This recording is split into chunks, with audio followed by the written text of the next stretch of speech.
Let me tell you something. When you walk through these doors and you lift your hands to pray, I want you to remember that you're talking to Almighty, all-knowing, all-powerful God, the creator of heaven and earth. The blast of his nostrils can split the cedars of Lebanon. He holds the seven seas in the palms of his hand. He weighs the mountains in a scale and the hills in the balance. You can ask him for things so staggering, so big, that God slides out of his chair and sits on the edge and says to the angels, "Did you hear what he said?" Ask him for things that are impossible, because with God nothing is impossible. Ask him to defeat the giants in your life, because our God is a giant killer. Ask him to divide the sea before you and to bury Pharaoh and watch him turn your enemies into fish food. Ask him to send fire from heaven as he did for Elijah, and he will. Ask him to walk with you in the fire of the fiery furnace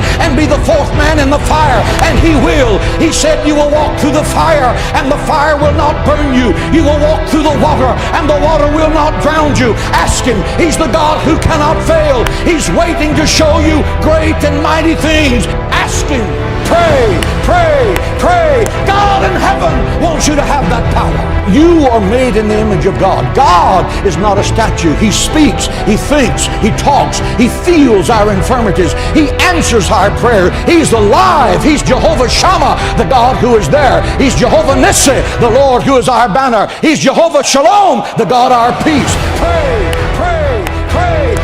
God is in heaven saying, what do you need? Do you need healing? Ask in faith, believing, and I will give it. Do you need supernatural wisdom to make a tough decision? Ask of me, and I will lead you in paths of righteousness for your name's sake. Do you need peace that surpasses understanding? Ask, ask, ask, for nothing is impossible to those that believe. No good thing will he withhold from those that diligently seek him. Do you need the impossible? Then open your mouth. Open your mouth in faith, believing. You're not talking to the President of the United States. You're not talking to Bill Gates. Both of them together can't control their next breath.